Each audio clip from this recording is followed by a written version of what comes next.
আসসালামু আলাইকুম ওয়া রাহমাতুল্লাহি ওয়া বারাকাতুহু। সুপ্রিয় সম্মানিত দর্শক ও শ্রোতা, আশা করি মহান রব্বুল আলামিনের দয়ায় আপনারা সকলেই ভালো আছেন। সুপ্রিয় সম্মানিত দর্শক ও শ্রোতা, আজকে হযরত বিলাল হাবশী রাদিয়াল্লাহু তাআলা আনহু থেকে একটি ঘটনা বর্ণনা করব। ঘটনার শিরোনাম হচ্ছে হে কবরবাসী। সুপ্রিয় সম্মানিত দর্শক ও শ্রোতা, আশা করব এবং আপনাদের নিকট অনুরোধ থাকবে ঘটনাটি শেষ পর্যন্ত শোনার।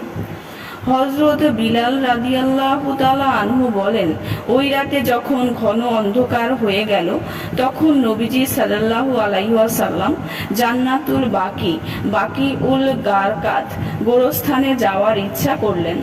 আমি ও হযরত আলী রাদিয়াল্লাহু তাআলা আনহুর সাথে থাকলাম, এই খেয়ালে যে দুর্বলতার দরুন পড়ে না যান।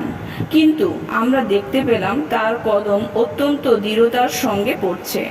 চলতে চলতে তিনি কবরস্থানে পৌঁছে গেলেন ও উচ্চস্বরে বললেন, হে কবরবাসী, তোমাদেরকে সালাম। তোমাদের জন্য খুশ খবর, তোমরা জীবিত লোকদের থেকে উত্তম। যে সকাল তোমাদেরকে জাগ্রত করে দেয় তা ওই সকাল থেকে উত্তম যা জীবিত লোকদেরকে জাগ্রত করে। ঘন অন্ধকারে তার মোবারক চেহারা দৃষ্টিগোচর হচ্ছিল না, কিন্তু তার কথার প্রতিটি অক্ষর আমার অন্তরে গেঁথে গেল।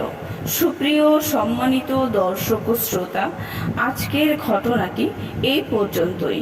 ঘটনাটি যদি ভালো লেগে থাকে অবশ্যই চ্যানেলটি সাবস্ক্রাইব করবেন, লাইক করবেন, কমেন্ট করবেন এবং বেশি বেশি শেয়ার করে দিবেন। সবাই ভালো থাকবেন। আল্লাহ হাফেজ।